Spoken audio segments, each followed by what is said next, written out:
Om Ajnanatimirandasya Jnananjana Shalakaya Chakshurun Militam Dhena Tasmai Shri Gurave Namah. We're continuing our reading of the Srimad Bhagavatam. We're now on the 8th canto, 5th chapter. We're taking up at text number 11 and 12 in the chapter entitled The Demigods Appeal to the Lord. And here Parikshit Maharaj is asking a question of Shukadeva Goswami, which of course is the substance of the not only the Srimad Bhagavatam but the Bhagavad Gita and many of the other revealed scriptures. There's a question and answer session going on between great souls. And as mentioned in the beginning of the Bhagavatam by Shukadeva Goswami, people in general, and not just people but also animals, as Prabhupada points out in his purport, have many kinds of questions to ask and there are many answers being given. But most of them are only in relationship with the material body. When there are exalted souls, the questions must relate to Lord Krishna. What's more, they relate to the world's welfare, which is the topic that comes up at Naimisharanya. And so we have the benefit of listening in to the conversations of the great souls. And here, Parikshit Maharaj asks, O great Brahmana, Shukadeva Goswami, why and how did Lord Vishnu churn the ocean of milk? For what reason did he stay in the water as a tortoise and hold up Mandara mountain? How did the demigods obtain the nectar, and what other things were produced from the churning of the ocean? Kindly describe all these wonderful activities of the Lord. So these activities, these events actually happened, and they're the eternal pastimes of the Supreme Personality of Godhead. So by listening to the pastimes, especially this pastime of the churning of the milk ocean, of course one may think that, well, these are just stories. Well, first of all, they're not stories. They're actually historical facts. And second of all, one might think that these are too fantastical for me to fathom. But if we listen carefully, we'll find there are many lessons for our lives within these pastimes, and particularly within this pastime of the churning of the ocean of milk for nectar. Not the least of which is the metaphor itself, which is that in order to attain anything in human life, we have to churn. Churning requires a little effort.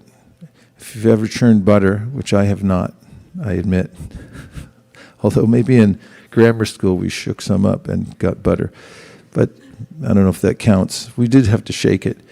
You have to labor, and churning is the metaphor here, of course this is the story of churning the ocean, and the metaphor we can apply to our lives. As we heard the other night, it's important for human beings to understand that the real benefits in their life come from yajna and relating everything to the Supreme Personality of Godhead. In the Gita, Krishna says, Yat karoshi yad ashnasi yad johosi dadasiya yat tapasyasi kaunteya tat kurushva mararpanam.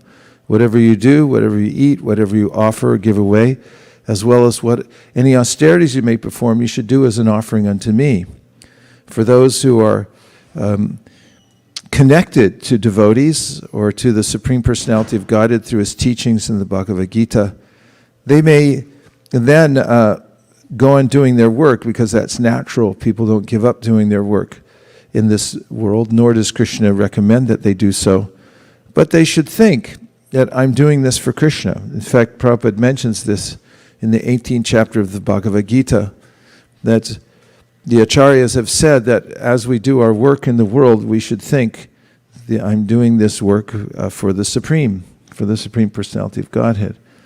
When one is able to, or when one has the insight that everything is coming from Krishna, all the energy that I'm utilizing to make my livelihood and whatever profit is coming, that's also Krishna. This is something that Prahlad Maharaj points out in his prayers, that all the effect, the cause and the effect, that's you, my Lord.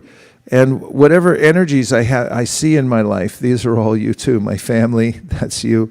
My job, that's you. The income I'm getting, that's you. It's all coming from Krishna. And someone who begins to see this and goes on working with the idea that I'm dedicating this to the Supreme Personality of Godhead, gradually comes to the position of knowledge, of understanding that I'm a soul within a body, and there's also a super soul within the body. There's a progression. And by dedicating the fruits of one's activities to Krishna, then, as Krishna says, Brahman yadaya karmani sangam tyakva karotiya lipitena sapavena padma patram ivam basa. Then one lives in the world without being besmirched by the sin that comes from the idea of ownership, that this is mine and this is for me to enjoy. Rather, one then lives like a lotus that's in the water but isn't touched by the water. So churning is important. We have to work.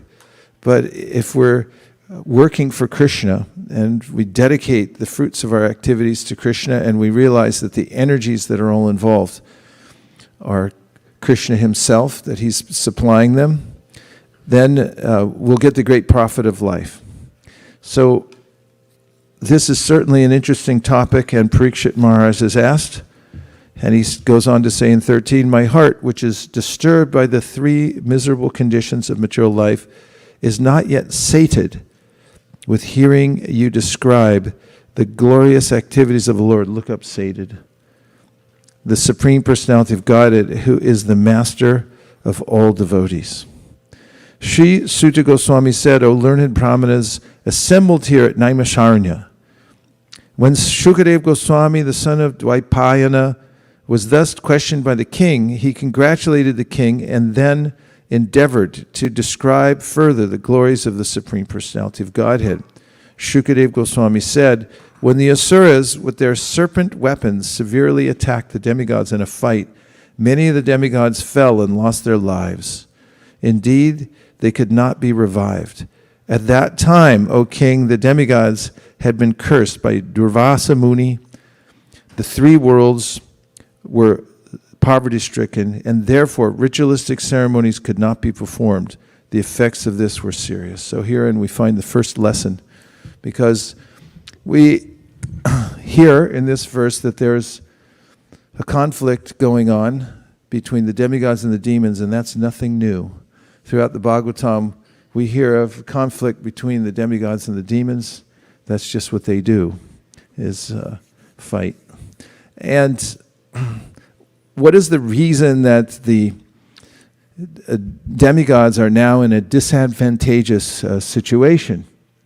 And that is because of an offense that Indra made to Durvasa Muni. Durvasa Muni is a ubiquitous character in the Puranas. You'll find that he makes an appearance in Satya, Treta, Dwapara, and Kali Yuga. And he's a very powerful sage. And he's also, although he's very powerful and has many disciples, he has a penchant for anger. And he curses very easily. Of course, a curse by a great soul doesn't necessarily mean one's doom, although temporarily inconvenienced by having to take, for instance, the body of an elephant or something like that in the next life because of a curse coming from a great soul, or in the case of Nala Kuvera and Manigriva, taking birth as twin Arjun trees. There's a way in which there's a fruit inside, a benediction that comes also. In any case, one day, when Indra was riding his elephant, Durvasa Muni saw Indra in all his glory and offered him a beautiful flower garland, much like this one. And when Indra, riding high on the elephant, oftentimes when there are ceremonial circumstances, someone will ride in an elephant, because what could be more opulent than that? It's nowadays it's hard for people to maintain a pet like a cat or a dog. It's very expensive. You want me to move? Okay. Which way? You recommend that way? Because on this side we have a projector. Okay. Ready? 1, 2, 3. But in a few minutes the sun will come there.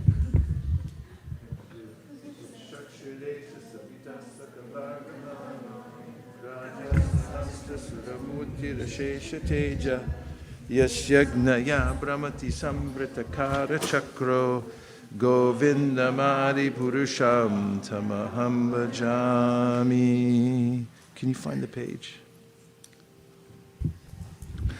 And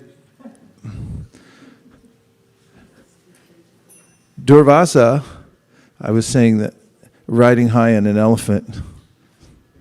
No, I'm seeing you. Okay. Someone might think that I'm a big deal. Of course, Krishna says in the 15th chapter of the Bhagavad Gita, Nirmana moha jitasanga dosha, don't think you're a big deal. Nirman means don't think like that.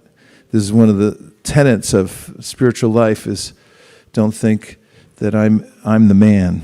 That's why he says nirmana, don't be the man. And so Indra, thinking that he was something, received the garland and didn't consider it very significant. So he took the garland and he gave it to his elephant. He said, here, you take it, and put it on his trunk. And the elephant, he just like, ew, and he threw it on the ground and stepped on it. And Durvasa Muni saw that. And, one time when I was younger, I had a garland around, when I was a brahmachari, I had a garland around my neck, and I offered it to Trivikram Maharaj, and not knowing the etiquette. And he took it and he goes, ew, I don't want prasadam from a brahmachari. He just kind of like gave it to somebody else. And so it was, and I was like, oh boy, did I blow it. But of course, Durvasa Muni didn't take it so well. And he thought, who is this? Who is this person? And so he cursed him to lose everything, to lose all his opulence. And so Indra then and the demigods lost their position within the universe. They were disadvantaged. Meanwhile, the demigods, as will be mentioned later, had an advantage in that although their guru, Shukracharya, known for dharma, although he has a partisan point of view, we find out in the story of Bali Maharaj, he at that time was being worshipped by the demons very carefully, and therefore they were gaining power.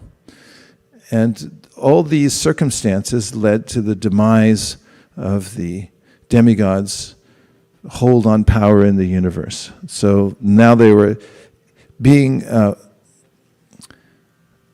dominated by the demons. And so they want to know what to do. So they go to meet Lord Brahma. He's their leader, the leader of the demigods. And they met him at his assembly house, and they told him that we've fallen into an unfortunate situation. We're being dominated by the demons. What should we do?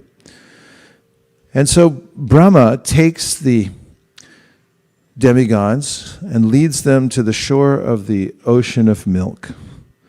Where else do you remember this from? This such a happening. Can you say more about that?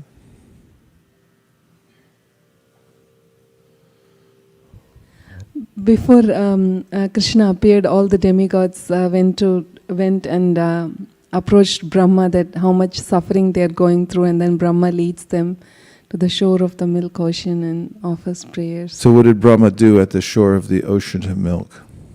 He prayed. How did he pray? With the Purusha Shukta prayers? Where's Priya Kishori? She got away? Okay. Sa Shashirsha Purushaha Sahasraksha Sahasrabha Sabhuming Vishvato Vritvat Atyatishtat Shangulam Purusha Evedangung Sarvam Yat Bhutam Yat Shtabhavyam तदन्नेनातिरोहति एतावानस्य महिमा अतो ज्यायाग्निश्च पुरुषः अतो विश्वं व्याक्रामते शासनानशने अभि. Thank you. This was the prayer offered by Brahma and the demigods at the shore of the ocean of milk, both when they were calling for Lord Krishna to Advent because things had gotten out of hand in the universe. And now they are again going to this ocean of milk. In this instance, it doesn't say chronologically which came first, but now they're offering a prayer. And here it is mentioned that although Brahma hadn't seen the Lord, he could hear about him. So it is an important point that Prabhupada makes here, that one may not see directly the Supreme Personality of Godhead, but if you can hear his instructions. Yes, here it is in 8.5.25. There at Shwetadvip, Lord Brahma offered prayers to the Supreme Personality of Godhead, even though he had never seen the Supreme Lord. Simply because Lord Brahma had heard about the Supreme Personality of Godhead from Vedic literature, with a fixed mind, he offered the Lord prayers as written or approved by Vedic literature. Purport, it is said that when Brahma and the other demigods go to see the Supreme Personality of Godhead in Shwetadvip, they cannot directly see him, but their prayers are heard by the Lord, and the needful action is taken. This we have seen in many instances. The word Shruta Purvaya is significant. We get experience by directly seeing or by hearing. It is not possible to see someone directly. We can hear about him from authentic sources. Sometimes people ask whether we can show them God. This is ludicrous. It is not necessary for one to see God before he can accept God. Our sensory perception is always incomplete. Therefore, even if we see God, we may not be able to understand him. When Krishna was on earth, many people saw him, but could not understand that he is the Supreme Personality of Godhead. Avajananti mam mudha manushim tanumashritam. Even though the rascals and fools saw Krishna personally, they could not understand that he is the Supreme Personality of Godhead. Even upon seeing God personally, one who is unfortunate cannot understand him. Therefore, we have to hear about God, Krishna, from the authentic Vedic literature and from persons who understand the Vedic version properly. Even though Brahma had not seen the Supreme Personality of Godhead before, he was confident that the Lord was there in Shwetadvip. Thus, he took the opportunity to go there and offer prayers to the Lord. Isn't that profound and also relevant to our lives?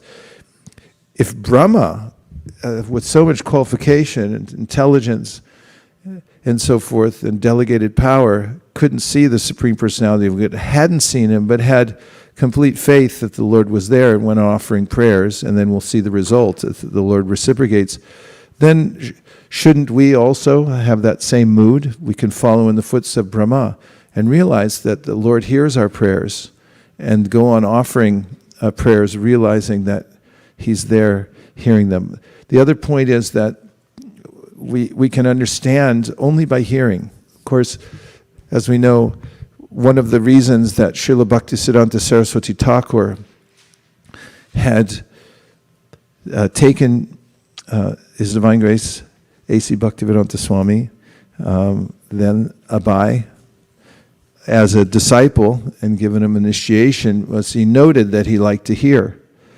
And a particular incident in which he noted that was when our Srila Prabhupada went for a yatra that Srila Bhaktisiddhanta was conducting. He didn't have much time, so he couldn't go for the whole yatra. He just went for a day or two. And the day that he got there, there was an opportunity for the pilgrims to go and see Sheshashaya Vishnu. And the next day, they wouldn't be able to see the deity. The doors were closed and they were moving on. And there was a choice. They could stay and hear Srila Bhaktisiddhanta speak, or they could go and see the deity. So most of the pilgrims went to see the deity, and a couple stayed behind. And one of them was the future A.C. Bhaktivedanta Swami, Abai. And Srila Bhaktisiddhanta lectured, and then he noted that what will they see if they go there? Because if they don't hear properly, then they can go and do some eye exercises by looking at the deity, but they won't understand what they're looking at or feel the depth, feel the Lord's presence. And he noted at that time, as he mentioned later, when the devotees in Allahabad had recommended Abhay for initiation, that was, I marked him. He likes to hear, he listens and does not go away. And so that is a great qualification, or I could boldly say it is the only qualification for spiritual life, is the eagerness to hear about the Supreme Personality of Godhead. If I were to make such a bold statement and you were standing there and somebody challenged me and you wanted to back me up, what Shastra would you give to back that up? Give me some pramanam verses. Well, just don't belt it out. Take the microphone and take your stand. Where are all the microphones, please?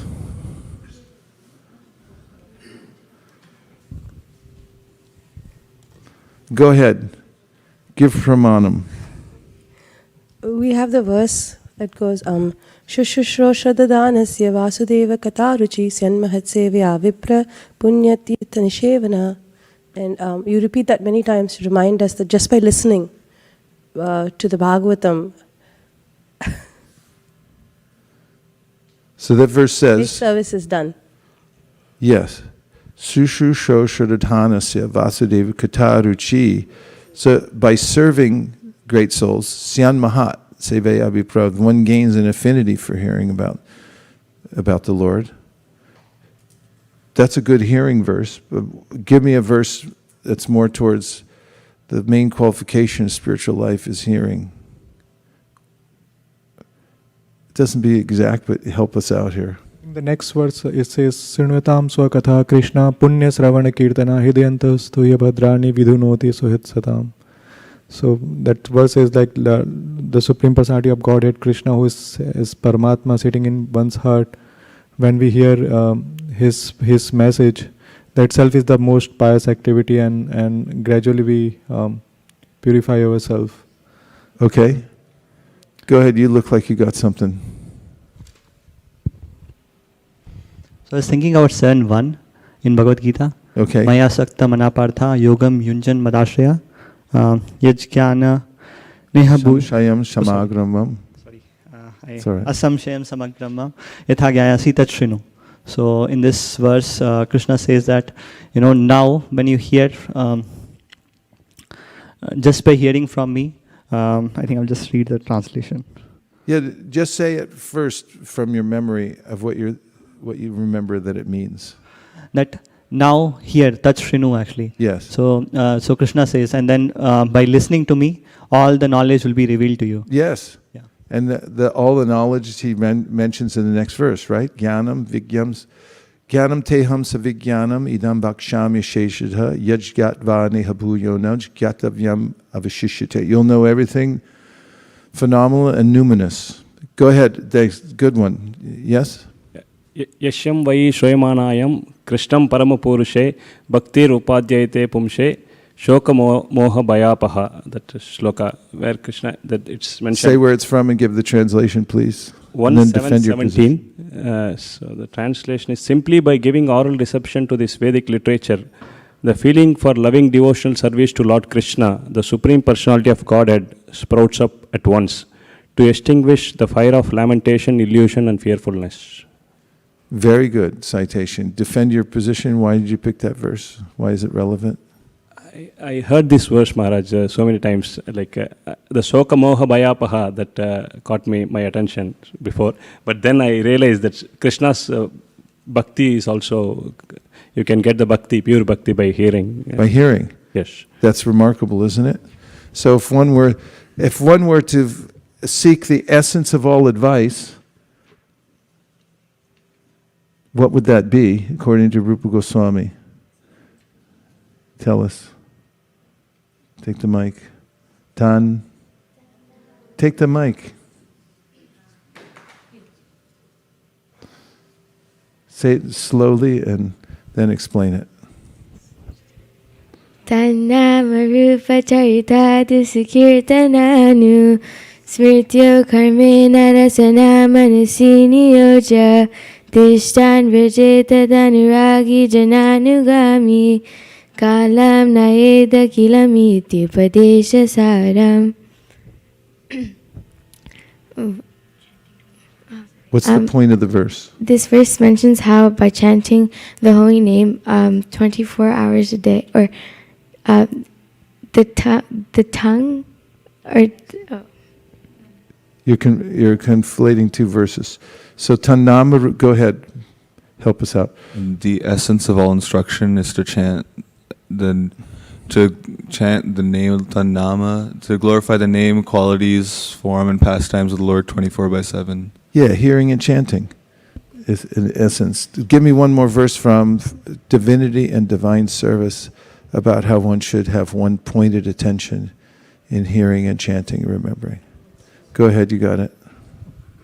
Tasmadekena manasa bhagavan sattvatam patihi shrotavya kirtitavyasya dheya pujasya nityada. Means? With one pointed word for word, tell us. With one pointed attention, one tell us the word for word. Tasmad, therefore, ekena manasa, with one pointed attention, Bhagavan Sattvatam Patihi, the Supreme Personality of Godhead, who is above the Pati of the modes of goodness, of the Sattvatas, the devotees. The devotees. Shrotavya, which means hearing. There you go. Shrotavya, Kirtitavya, like chanting. Dheya Pujasya Nityada. Every day you have to worship. Meditate and worship Him.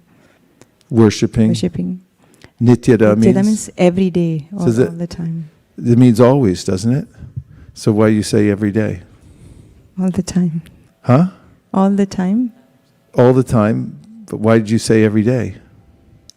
There's an explanation for that. I've said it before. Go ahead. If it says nityada, it means always, without stoppage. So why she said every day? Srila Vishwanath Chakravarti Thakur, in his commentary, he says that like at Nityada is definitely, but the neophyte devotees like me, they will get more demotivated to hear that 24 hours here to chant. So he told at least every day. So he has given that. For those who are beginners, every day makes a lot more sense, doesn't it? Okay, yes. The other verse I was thinking about from the prayers of Queen Kunti, where he says, Shrunvanti gayanti grinanti abhikshanasha smaranti nandati teve hitam jana taeva pashyanta chirena tavakam bhava pravaho paramam padam bhujam.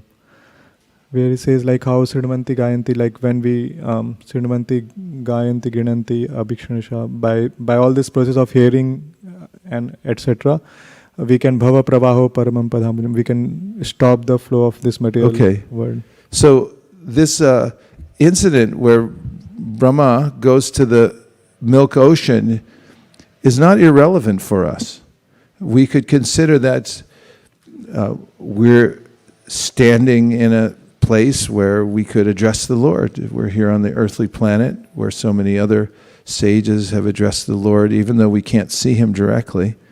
we can still offer our prayers and have them be effective, and we can hear about the Lord to understand who He is. And furthermore, without hearing about Him regularly and every day, then we won't be able to understand Him. You had one more point. I was thinking about Tachchadadana Munayo. Yes? In that particular thing, I never realized that I had learned this thing, but when you asked, I just looked at it. He says, the seriously inquisitive student or sage, well equipped with knowledge and detachment, realizes that absolute truth by rendering devotional service in terms of what he has heard. Yes. From the Vedanta. This is an extremely important verse and very relevant to the Tachchadadana Munayo Jnana Vairagya Yuktaya Pashantyatmani Chatmanam Bhakta Shuta Grihitaya. So one has to be fortified by the process of hearing from the right authority in order to advance. And one has to take shelter of the Vedic literatures in order to understand the Supreme Personality of God. And in our case, we have to take shelter of the teachings of the Goswamis and Lord Chaitanya Mahaprabhu as it's coming through Srila Prabhupada's perfectly synthesized presentation about the philosophy of Krishna consciousness. You got another one, you're on a roll. Okay, last one for now. This is Bhagavatam 1:119. Yes. This is Vayam Duna Viprayama Uttama Shloka Vikrame Yashchinvatam Rasajnanam Swadu Swadu Pade Pade. We never tire of hearing the transcendental pastimes of the Supreme Personality of Godhead, who is glorified by hymns and prayers. Those who have developed a taste for transcendental relationship with Him relish hearing His pastimes every moment. Yes, this is an expression by the sages at Naimisharanya who are relishing hearing so much. I mean, there they are camped out at Naimisharanya for 1,000 years just to hear. And Vayam Tuna Vritripjama Uttama Shloka Vikrame Yat Chinvatam Rasagyanam Swadu Swadu Pade Pade. Says they're every syllable, every utterance that they're hearing, they're tasting it like nectar. So that's the process to advance in spiritual life. Okay, is it another pramanam or you have a question? Okay, question, and then we'll move on with the story because we're still far away from the ocean of milk and churning. Go ahead. Maharaj, as you were saying in Naimisharanya, when the sages are sitting and discussing, I was wondering, we say that it's the best thing in the world to be talking about Krishna, speaking of His glories, and connecting to Him. How is it helping the rest of the world? It's only helping me right there. Now, unless someone records. That's a point that comes up in the 10th Canto, first chapter. And this is, look it up. Look it up in your shloka book. 10th Canto, first chapter. Vasudeva Kata Prashna. This is something that is mentioned, that there are 3 people that are benefited when the Bhagavat is spoken. One is the speaker, the next is the questioner or the listener, and the third is everybody else in between gets touched by it. So whenever there's a transmission of the transcendental sound vibration, people get hit by it, they can't help it. Like last night, we were just sitting there minding our own business. We weren't trying to attract any attention by all those lights and stuff. We were just having a private bhajan and undi session there. Happened to find an open space there on the street. And people walked by and they heard the holy name. And we just happened to have a few literatures on hand. They made us hand them over. We were content to keep them under lock and key, but they demanded that we give them. So there's a way in which when you start to make the vibration, that people in between will get touched by it. And I saw quite a few people last night. They walked by, they thought they were on the way to the bar, but they said, well, wait a minute, let me just have a listen for a second. Some of them couldn't get away. They were trapped in there. So there's a way that the vibration goes out to everybody. When Shukadev Goswami spoke to Parikshit Maharaj, there was a mixed audience. In fact, this is mentioned in the 10th Canto, when the esoteric pastimes, when Shukadeva Goswami is describing the esoteric pastimes of the Lord, Parikshit Maharaj asks for clarification several times, because he realizes there's some Gyanis, yogis, other kinds of people in the audience that may not be getting this properly. And he was concerned about them. And over and over again we find, for instance, when Vidura and Maitreya begin to discuss, Vidura starts to ask very fundamental questions. And there it is mentioned that, why is such an exalted person asking another exalted person such fundamental questions? And the answer is that he's concerned that everybody else who's going to hear about this later gets the basics first so they can understand it. So sages are always aware of the fact that there's other people listening. Okay, so now, any other points? You got it? Definition for sated, and also, did you find my verse? Can I have it? This is from Bhagavatam 10.1.16. Vasudeva kata prashna purusham strin punatihi vaktaram prachakam shrotrims tatpada salilam yata. The Ganges emanating from the toe of Lord Vishnu purifies the three worlds, the upper, middle, and lower planetary systems. Similarly, when one asks questions about the pastimes and characteristics of Lord Vasudeva Krishna, three varieties of men are purified: the speaker or preacher, he who inquires, and the people in general who listen. Thank you. And now we'd like to hear the definition of sated and the etymology, please.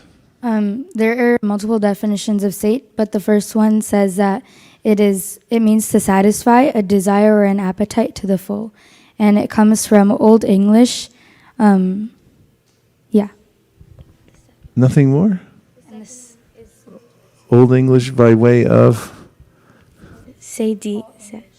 It's all English, and it was Sadian first, and then sade, sad, satiate, and then sate. And it also means to supply someone with as much as or more of something than is desired or can be managed. So this is another feature of Krishna Kathas. One is never sated, which means that you can never get enough.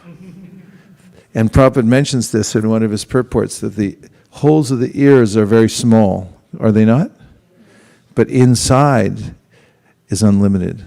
So don't think that you can't keep putting more in there. And it'll all go in, and it'll all stay in there. And it'll have its effect. Okay, so there they are, offering prayers at Shwetadweep.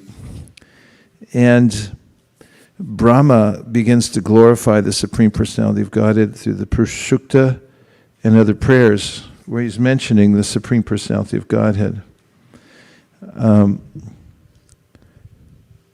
Prabhupada mentions in his purport to text number 8527 that he says the word anidram means always awake and free from ignorance. This is a description of the Supreme Personality of Godhead as has been given in the prayers of Lord Brahma. And he says, as stated in the Bhagavad Gita 15:15, Matak Smitir Jnanam Apohanam Cha, it is the Lord who gives intelligence to everyone and who causes everyone to forget. There are millions and millions of living entities, and the Lord gives them directions. Therefore, he has no time to sleep.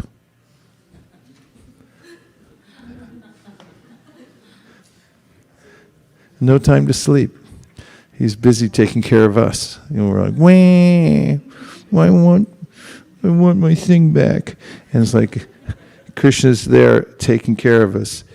He never has time to sleep, and he is never in ignorance of our activities. Isn't that nice to know? He's never in ignorance of activities. He's there and he's fully compassionate. Yes? Does that literally mean he doesn't sleep? Well, Jagannath doesn't. Nor does Krishna. He goes in at night, says he's going to bed, and he sneaks out the window.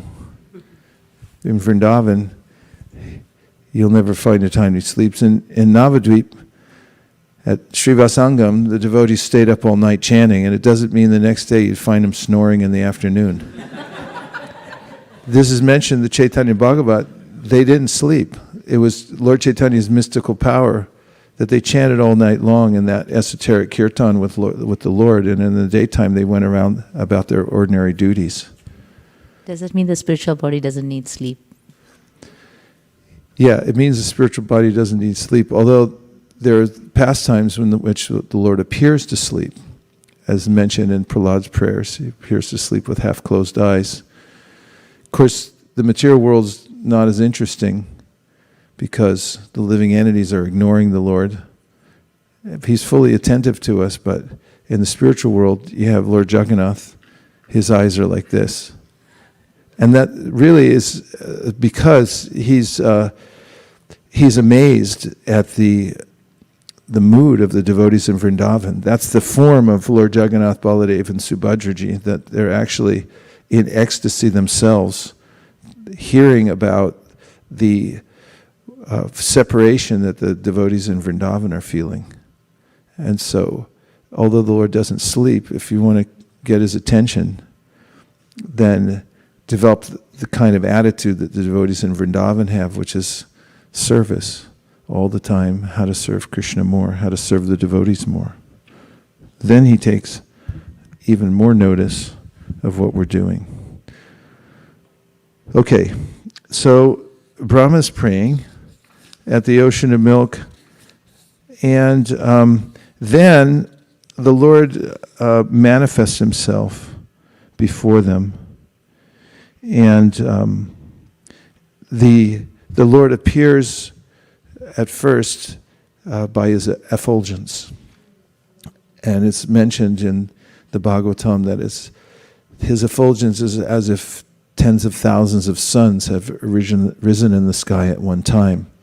And at that time, the demigods who were praying couldn't see the Lord because of the effulgence, nor could they see themselves because the effulgence was so bright. But then Brahma and Shiva, who were both there at the time, could see the form of the Supreme Personality of Godhead. And that form is described here in the Srimad Bhagavatam as being a personal form. He has all the features of that a person is known for. For instance, 2 lotus feet and the hands and his face, and he was decorated with beautiful ornaments and so forth. He was dark complexion. He had jewelry and so forth. And they saw that form of the Supreme Personality of Godhead. So then, upon meeting the Supreme Personality of Godhead and telling him their plight, which was that they're in a disadvantageous situation. The demigods are known and described sometimes as sakama devotees. They want to maintain their situation here in the material world. And what is the situation in the material world? That is one of the topics here that's very important. And it is continued from the 7th canto of the Srimad Bhagavatam, in which Parikshit Maharaj has asked Shukadeva Goswami, how is it that the Lord seems to be partial? Do you remember that? He says, why is it that he seems to be partial? He seems as if he's helping out the demigods and he's against the demons. So this would be a disaster, actually, theologically, because although Krishna says it himself, Samaham sarvabhuteshu nami dveshostinapriya, I'm equal to everyone. An ordinary person is favorable towards his friends, like, I like my people because, why? Why are they my people? It's like, agree with me, they give me sense gratification. In politics, you might have somewhere a president or something like that who he only favors like his people, he ignores the other people that he doesn't like, and his friends and enemies. This is a material point of view.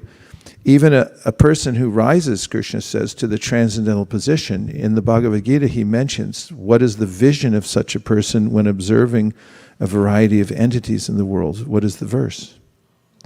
The verse that His Holiness Radhanath Swami quotes maybe more than any other verse with great effect. Yes? Somebody take the mic and express it. If you don't know the whole verse, try it anyway, because the way to learn verses is to try to say them even when you don't know them. And then you'll realize where the gaps are, and then you'll get interested and you'll go back and fill in the gaps, like building a bridge to Lanka. Go ahead. Yeah, I don't know the whole verse, but it starts with Vidya Vinaya Sampanne Brahmani Gavyasthani. Don't help him out. Let him go. If you're going to go down in flames. Go ahead. Vidya Vinaya Sampanne Brahmani Gavyasthani Suni Chaiva. Don't help him out. Yeah. Okay, you can use charade. What do they call charades? Mimes. You show him to show the last line, because he didn't get the last line yet. No talking. It means you can show him.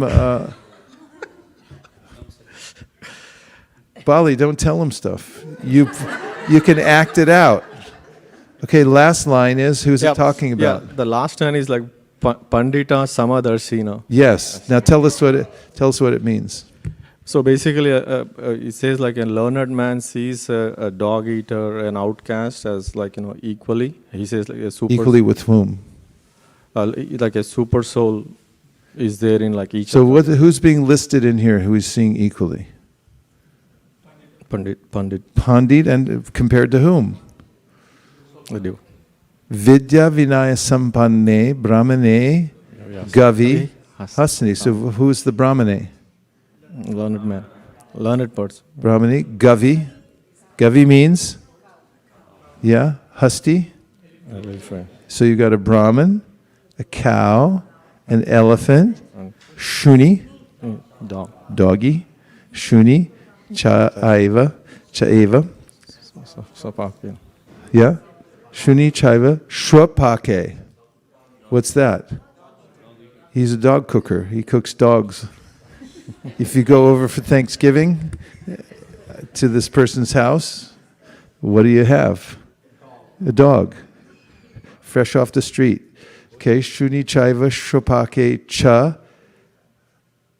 Pandita Sama. Pandit means the person on CNN, right?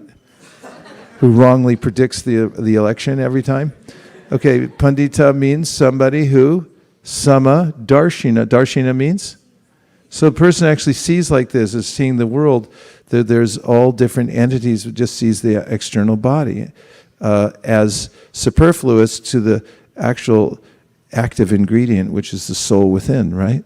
So that's the vision of a learned person. So how could the Lord then play favorites in the world? It's not possible. So how is it that some people appear to be exalted or being brought up by the Lord, and other people are vanquished?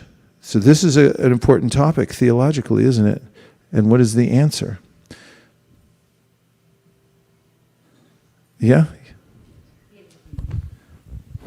Just say in one sentence without a long explanation.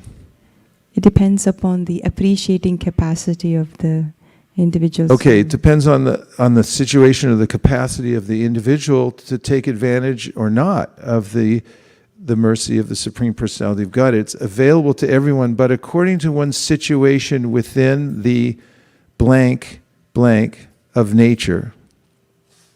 One, modes of material nature, one is either elevated or degraded.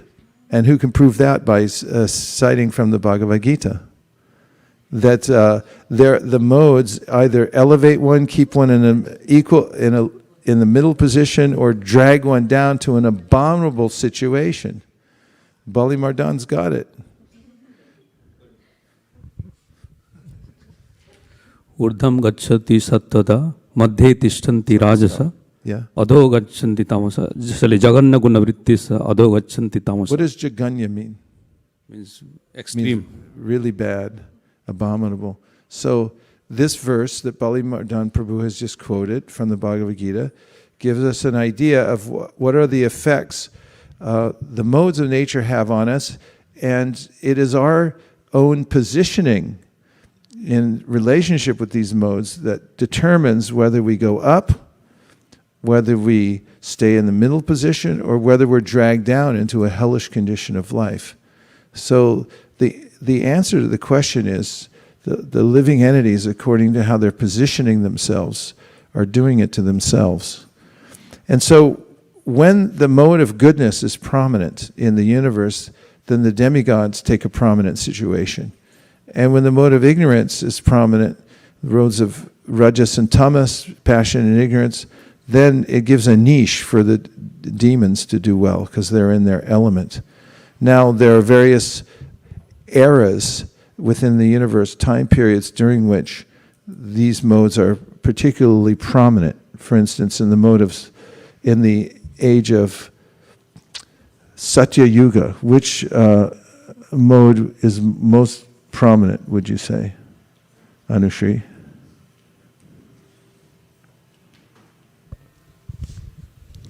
Sattva. Say it as a statement, not a question, please. Sattva. Thank you. So, yes, Sattva Gun. However, as is pointed out in the 7th canto and here in the 8th canto, there's a macro situation for the modes and there's a micro situation also. So even within the various periods which predominantly display a particular mode of nature, there are upsurges from the modes of ignorance or passion, even within those periods that are predominantly in sattva. Which means, in general, you really can't trust the environment here in the material world.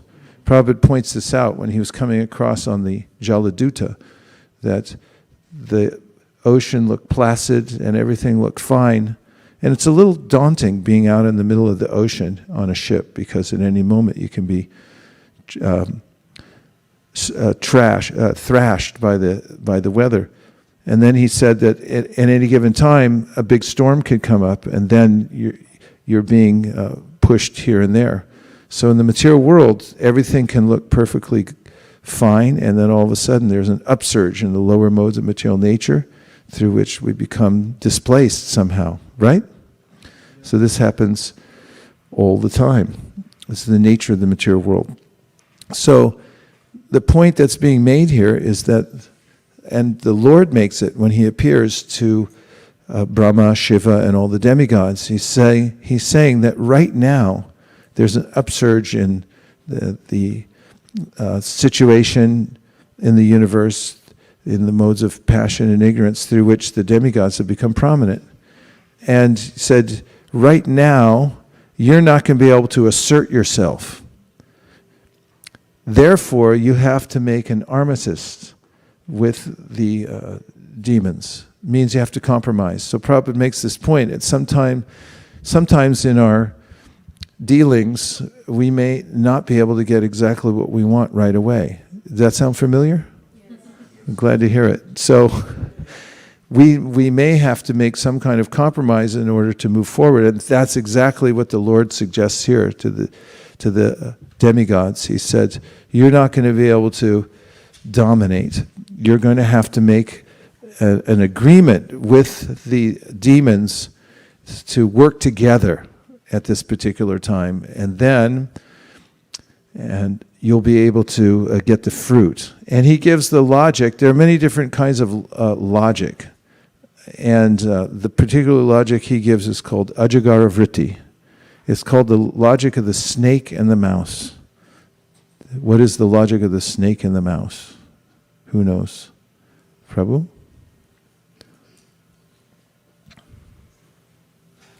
So I heard it, Prabhupada said, Ajagara Vritti, when they hold that close. When they are in morning walk, Prabhupada says that Ajagara Vritti means the mouse digs the hole, and then when the big snake, Ajagar, he goes in the hole, eats the mouse and stays there.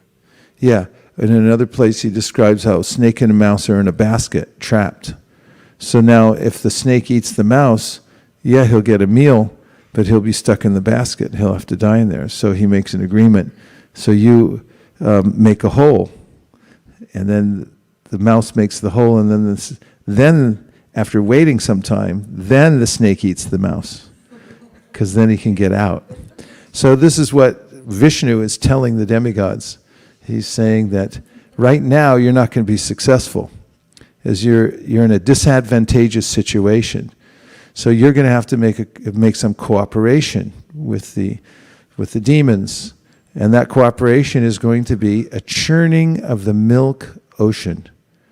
And so there's a recipe for this, and the recipe is that he says you have to get the Mandara mountain. What's the Mandara mountain made of? Gold. So gold is much heavier than, for instance, granite rock. It's very dense and extremely heavy. And he says you'll use that as your churning rod to churn the milk ocean. And then he says you should put into the ocean, you should throw into it vegetables, creepers, drugs, and then start churning the ocean, and the rope will be Vaisesika. Vaisesika, the famous snake. He'll be the rope that churns, and then you can all work together to churn. So now the demigods and the demons make this pact. That means the demigods have to go and meet the demons, and at first, when the Indra and his entourage approach Bali Maharaj and all his minions, the followers of Bali, think that they're coming to attack. So they draw their swords and they stand up in a defensive mode. But Bali, being very intelligent, can understand that they're actually coming here for something else. Because first of all, they're not in an aggressive mode. He can tell from their countenances that they're not coming to attack us. They're coming for some other reason. So he sits down and listens to Indra, and they have a friendly conversation. The friendly conversation is based on how we can work together to get what we want, the nectar. And this is what goes on basically in the material world. People make an agreement to work together so they can have sense gratification. Prabhupada calls this sometimes honor among thieves. People steal, sometimes some thieves got together and they steal something, and then they go to their hideout, and then one of them says, now let's divide this morally or ethically. Let's be fair about this, how we divide it. So in the Sri Upanishad, it is mentioned that the Supreme Personality of Godhead owns and controls everything. Loud. Ishavashyamidam sarvam yatkincha jagatyam jagat tena tyaktena bhunjita magrada kasya svidanam. Which means? Everything that is... Besides what the translation is, tell us what it means to us. Why is it relevant to us? It is relevant because it states that the Supreme Personality of Godhead owns and controls everything. So why is that relevant to us? Because we know that we have no control, so we should just depend on Krishna. That's good. And we have an addendum, Prabhu? He controls everything animate and inanimate, and we should only take what is set aside as our quota. Okay. Because that's important. We should know very well to whom everything belongs. And if we take more than our quota, what are we? Thieves. Thieves, okay. Yeah. So that's the basic theme of the material world, that people are stealing from the Supreme Personality of Godhead. But if one understands this particular point, and that is everything belongs to Krishna, everything's controlled by Krishna, and that don't worry, because tena tyaktena bhunjita, he's going to give you your quota. If he's not depriving the squirrels in my yard, which he doesn't, the California squirrels live better than I think, anybody else in San Francisco. Because they live rent-free, and they don't have to pay for any insurance. They don't have to worry about going to H&R Block to pay taxes. They just take their little quota, and their quota happens to be in the summertime, they get plums. In the wintertime, they get persimmons. I don't know where they're finding all these nuts, but they find nuts, they bury them throughout the yard. And in the wintertime, when it gets a little cold here in California, not very cold, they get a new coat for free. They're just like, where'd you get the coat? I ask them all the time. I don't know. I get it every year. So if Krishna's taking care of the California squirrels, why wouldn't he take care of every other living entity? So a devotee finds this niche that I'm simply a servant of Krishna and everything's supplied by him, and therefore they're not overly anxious about the material part of their life. So now he gives them the formula, and the demons and the demigods agree to work together. So they go to Mandara mountain and they uproot the mountain. They're very strong. They're not like human beings. Human beings are very soft and weak. They're meant for a different purpose. They're meant to sit and read Bhagavatam and sometimes churn a little butter. But the demigods, they're very mighty and powerful, and they have mystic potencies. So they go together. This is not an ordinary, it's not a little hill. It's 800,000 miles wide. So now they go there and they pick up this golden mountain. 1, 2, 3, ah! And they all pick it up. And they start to drag the mountain, and then they fail. And they drop it. And many of them get smashed. They're smashed underneath the mountain. Some of them are mangled by it and so forth. And then Ajita, the Supreme Personality of Godhead, comes and saves them. And this you'll find throughout this pastime, Krishna comes and saves the demigods and the demons. So this is the first time he comes, and he glances upon them and brings them back to life, the ones that have been killed. And the ones that were mangled, they become whole again. So Krishna's glance is very important. If we can attract the glance of Krishna, then our lives will be auspicious. This is the main purpose, Srila Bhaktisiddhanta says, of our activities in this world. Don't try to see God, but try to work in such a way that he'll see you. So now they're defeated. They can't carry this mountain themselves. So now who comes? Garuda. Comes flying in. His wings, when he flaps his wings, you hear the Samaveda. And here's how powerful he is.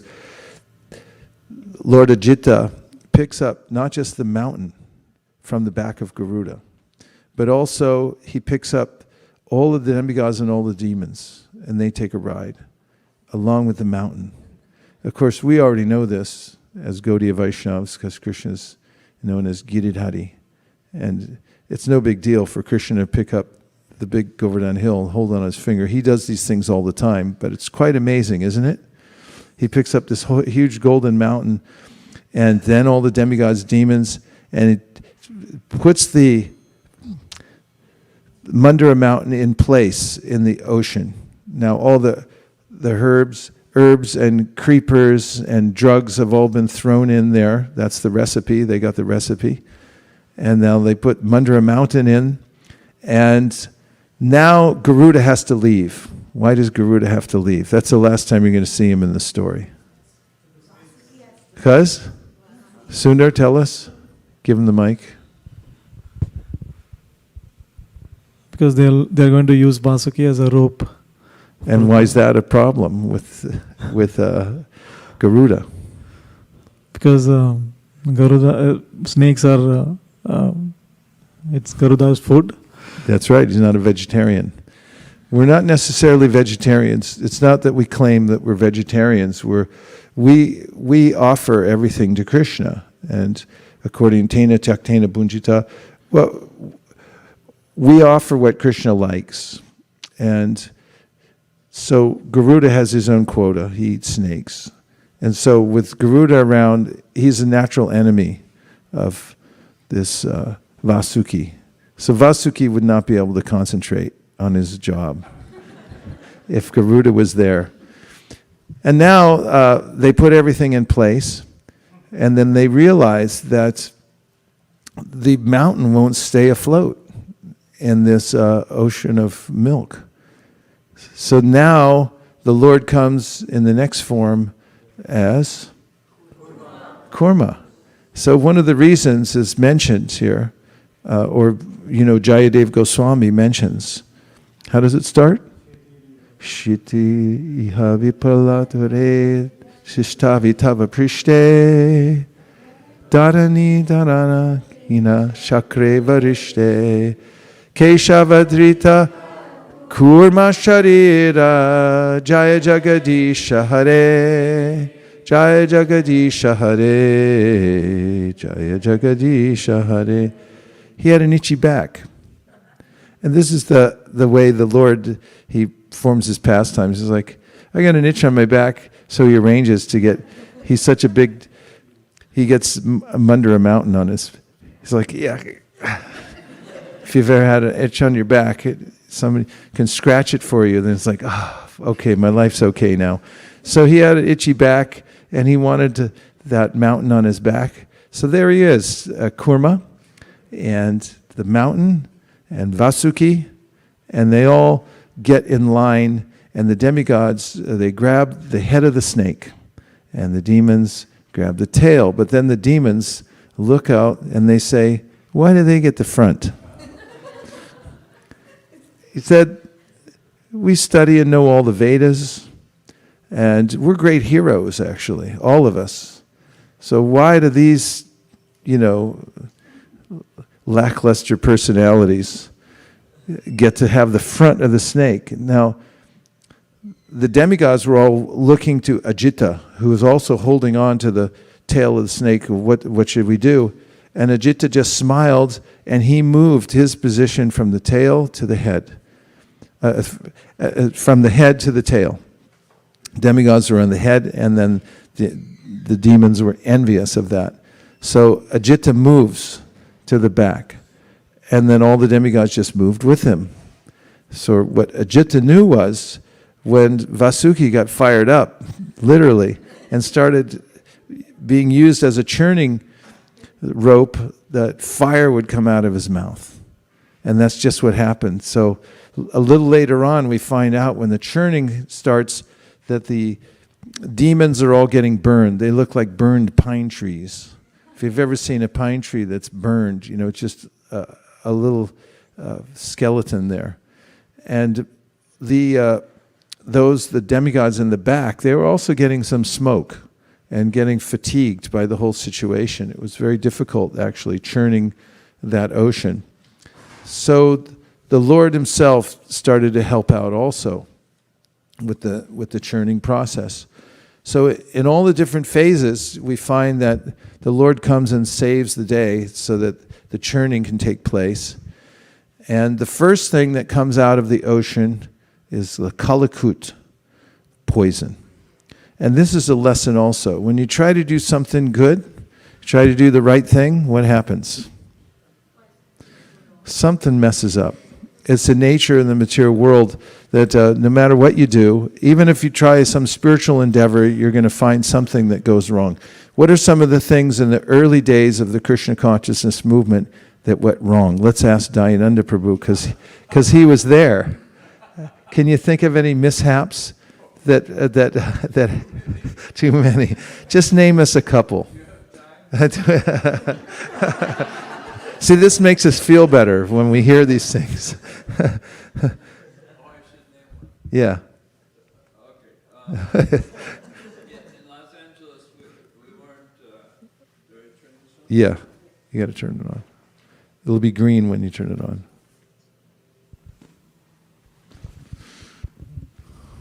In Los Angeles, we started the temple, just a few of us, and not very experienced, young, and not very sort of charismatic. And then later, lots of devotees came to help us and carry it forward. Vishnu Jan and Tamal Krishna and Gargamuni and everyone. But it was just Aniruddha and I, and Nandarani. And we were deciding after 1 year in our little humble storefront what to do. So So we said, well, we have a little extra money. Shall we buy a rug or shall we move? So then we decided, Anirudh and I, we decided to move to Hollywood Boulevard. So this was a big step from Pico to Hollywood Boulevard. So we took a place, this should be a short story, we took a place on month-to-month rent, and that was our big mistake. And we signed this month-to-month lease, and then we were cooking, and the spices went up into, it was an old, or previously it was a beauty parlor, so very spacious. But we started cooking there, and it was in an office building with, I don't know, maybe 8 floors or something up above us. And so they were all, impressed with our, when we threw the chilies into the ghee and then all this, so they kicked us out. We were on the street, and Prabhupada was in town. The brahmacharis had come. Tamal Krishna Vishnu. This is a great way to accept them into our community in Los Angeles. And so brahmacharis had come, the world traveling Sankirtan party was there, Vishnu Jan, Jayananda, and Prabhupada was there, and we got kicked out on the street. There you have it. If you want to hear the end of the story, yeah. You have to read the book then.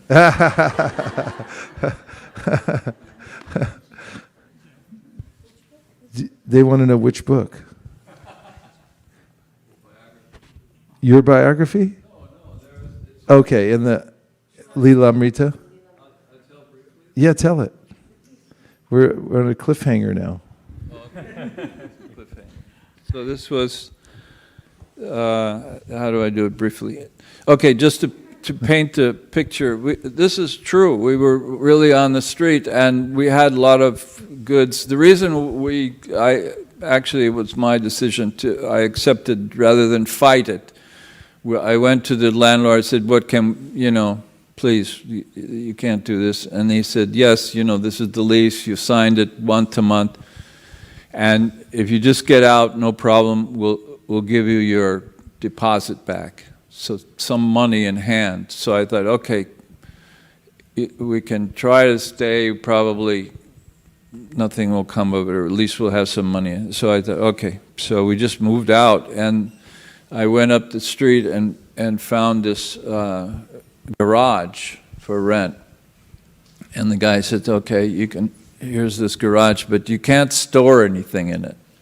So I said, okay, no problem.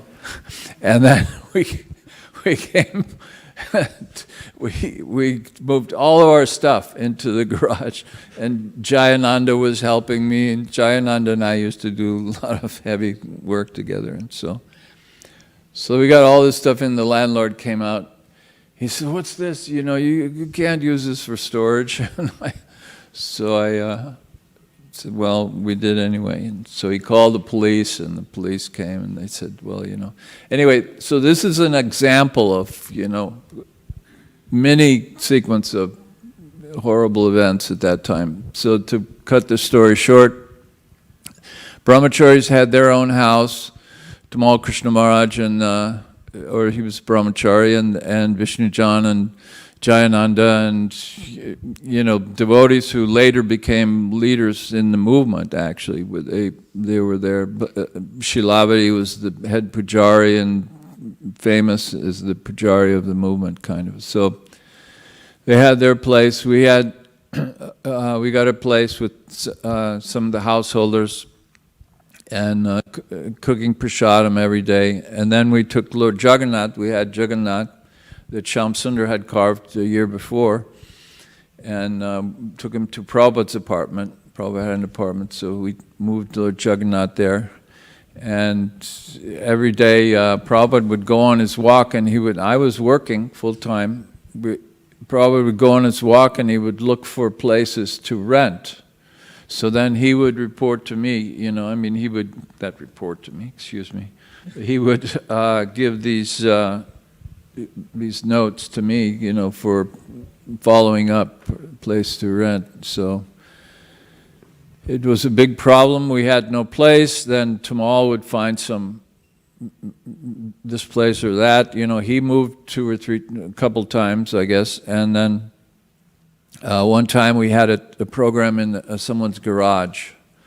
So all devotees are maybe not quite so many as this, but actually, you know, a good number, you know, maybe 20 or something. I don't remember exactly, but enough to fill up a big place. So here we are, Prabhupada is speaking to all of his disciples in a garage. And then another time, one of the most beautiful remembrances, and this is recorded actually, that one time all the brahmacharis got shaved and freshly shaved, and they had new cloth. In those days we just had like polyester or something, saffron polyesters, but they looked very elegant, you know.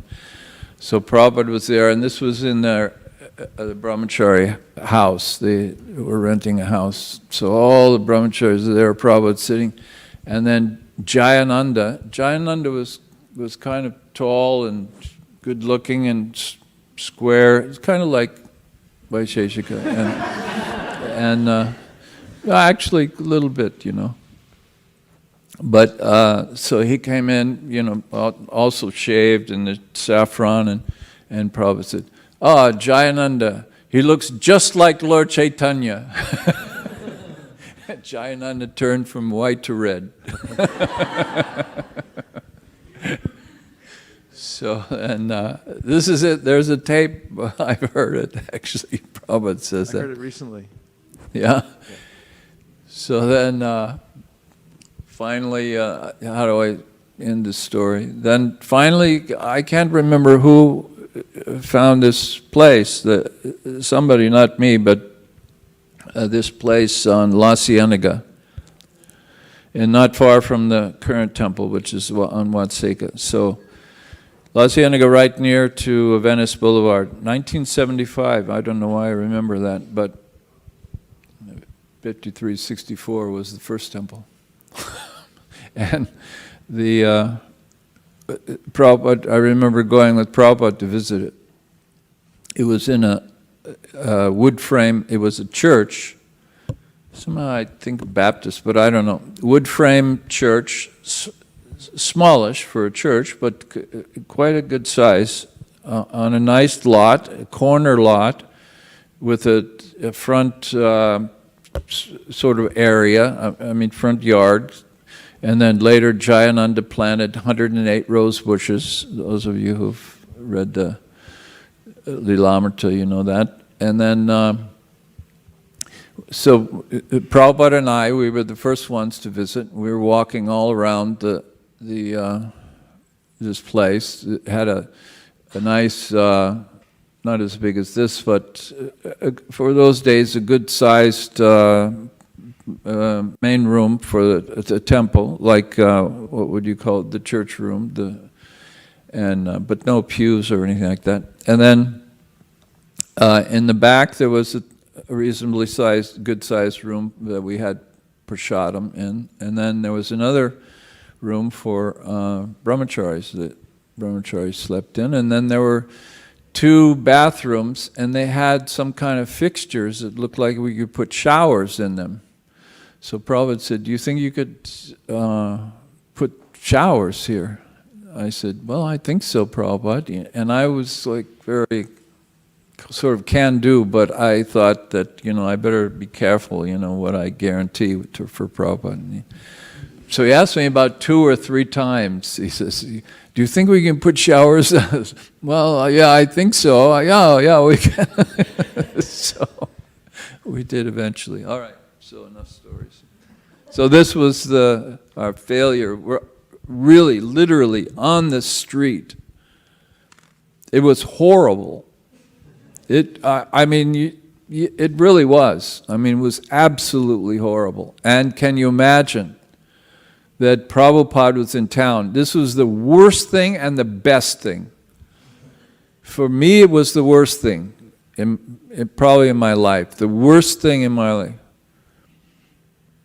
and then the best thing for the Los Angeles temple. This is why Los Angeles temple is the big temple, is because Prabhupada was there in this disaster, and then Prabhupada's presence turned it around. Tamal and Vishnu Jan were just passing through in the World Sankirtan Party, and Prabhupada told him to stay because Dayananda is useless.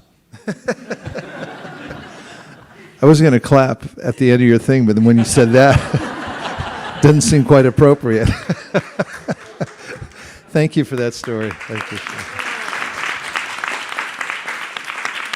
And that was actually helpful, because this is the idea I wanted to bring forth. When you start churning, you may think that, well, we're in spiritual life, we're protected by Krishna, we're doing the right thing, but then everything that can go wrong will go wrong, and there's a way in which one has to have the vision that because we're serving Krishna, first of all, it's auspicious whether it goes right or wrong, and second of all, Krishna has some plan, and we may not see it.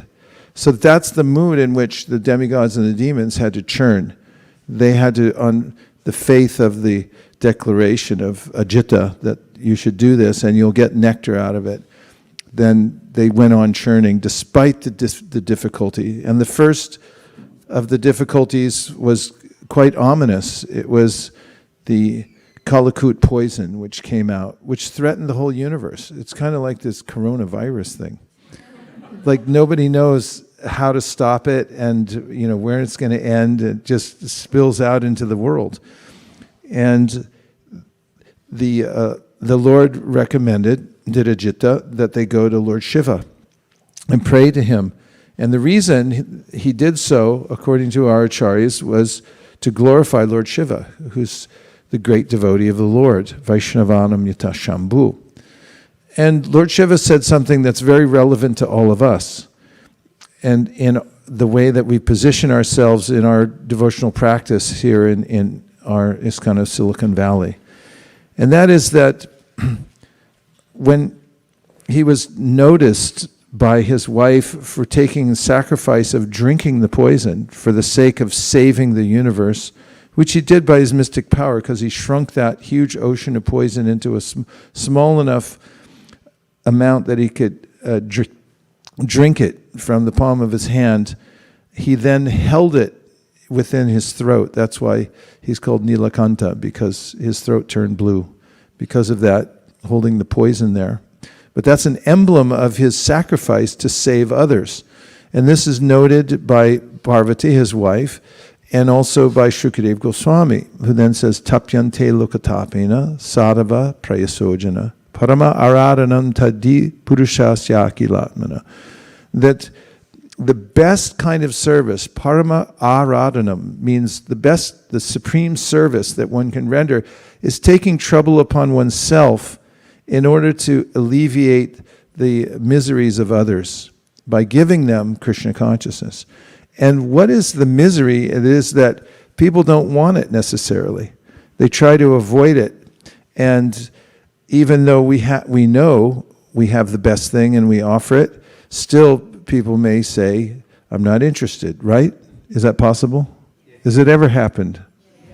Yeah. So in the course of spreading Krishna consciousness, there are many twists and turns, and I was impressed upon hearing Dayananda Prabhu's story that Prabhupada tolerated whatever inconveniences were there for the sake of spreading Lord Chaitanya's movement. He sat in a garage. Such an exalted personality, a Paramahamsa, one would think that from the very beginning would have full facility by Krishna to do whatever he wanted, and he should be giving his classes in a palace at least.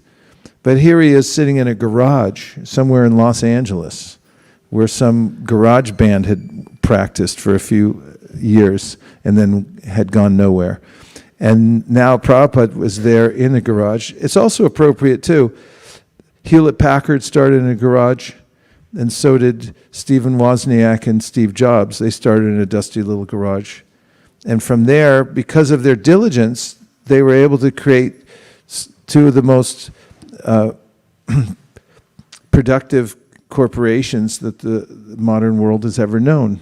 So Prabhupada, knowing this principle of churning the ocean, that poison comes out and that you have to be patient and continue to churn, stayed in the garage and gave his class, knowing that that churning process of speaking Bhagavatam to the devotees would be productive. It's all productive, as we established in the very beginning, hearing it, speaking it, and everybody else in between. And that's the essence of the Krishna consciousness movement. And the mood, the essential mood of the Krishna consciousness movement is this tapyante lokatapena. Loka means the people of the world. We take some trouble for the sake of saving the other people in the world. And what is the benefit of that? I'm asking, it's not rhetorical. Just as a clue, I already said it. Where are you? Yes, Prabhu, go ahead. No, we become dear to Krishna. I mean, on the Guru Parampara, when we take the trouble to... Can you prove that from another verse besides the one I just mentioned? The verse from Bhagavad Gita, where Krishna says that there is no one more dear to me than... No one more dear to me than the person who takes the effort to teach Krishna consciousness, teach the message of Bhagavad Gita to the devotees. So this is an important instruction that's given here by the example of Lord Shiva in the process of churning the milk ocean. So just as the demigods and demons were churning the ocean of milk together with the hopes of, you keep it, with the hopes of deriving some benefit, ultimately nectar, through which one would become immortal. We'll try to take a few things away today that will act like nectar in our lives as well. Revisiting the prayers of Brahma to the Supreme Personality of Godhead, he says in 8.6.12, as one can derive fire from wood, milk from the milk bag of the cow, food grains and water from the land, and prosperity in one's livelihood from industrial enterprises. So by the practice of bhakti yoga, even within this material world, one can achieve your favor or intelligently approach you. Those who are pious all affirm this. So we get this very interesting instruction in the prayer of Lord Brahma about how we derive all the benefits of life from bhakti yoga. In the Gita, Krishna says, Vedeshu yagneshu tapasu chaiva daneshu yat punya palam pratishtam atyeti tat sarvam idam vaditva yogi param stanam upaiti chadyam.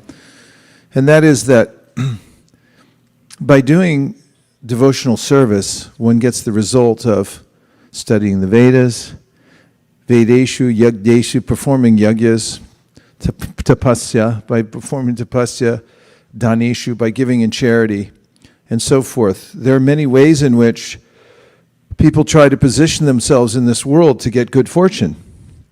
But the basic principle is that everything good comes from devotional service.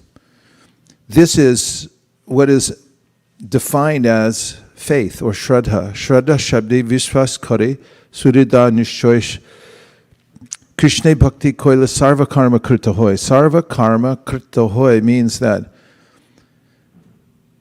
one knows that by doing bhakti, one gets all other things. All other duties are done by that.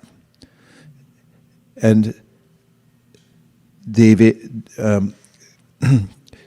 Devarshi Bhutatna Nrinam Pitrinam Na Kinkaro Nayam Nrani Charajan Sarvatmana Yasharanam Sharanyam Gato Mukundam Prashrita Kartam. This is confirmed also in the Bhagavatam, in which it is said that all other debts to living entities, including the devas, the rishis, ordinary living beings, forefathers, etc., are paid when one fully serves the Supreme Personality of Godhead. So one can derive the real benefit in life, important to hear over and over again, by doing devotional service. So if we attend to our devotional practices, and even if we're not fully mature or successful in the practice of devotional service, Prabhupada mentions this in a purport, that when we try to do devotional service, even if we're not fully successful, it will be efficacious because it pleases the Supreme Personality of Godhead. This is mentioned by Narada Muni when he says, Tyaktva sadharmam charanam bhujam harer bhajana pakvota patetato yadi yatra kwa babadram abuddha mushakim kovarta aptam bhajatam sudharmata. That if he gives a scenario, if somebody happened to take to devotional service and they weren't fully ready for it, they were apakva, they weren't mature in their consideration, but they went for it anyway. It was Narada Muni's opinion that such a person is better than someone who was able to perform all their duties perfectly in this world, but then didn't take the opportunity to practice devotional service. So we can derive all the benefits of life from performing devotional service. What do you think of that idea? Who said yes? Why did you say yes? Because by serving Krishna and the devotees, I think that it'll just make our life 1,000 times happier. You think, but what's the practical realization you have in your own life? When I genuinely serve and I feel more connected to Krishna, and I also feel connected to Srila Prabhupada, even though we're kind of unfortunate that we weren't able to be in his association when he was here, but by serving in his mission and just the littlest things, it makes me feel connected to Srila Prabhupada a lot. And Krishna, and it's helpful. In what way is it helpful? It helps me stay focused in my material life as well, especially when there's a lot of distractions. I know through Krishna consciousness, association is important, and so it just teaches life values. Okay, I'm trying to extract as much as we can from you. Anybody else? Yes, Prabhu. Shamrupa's smiling, he's got something good.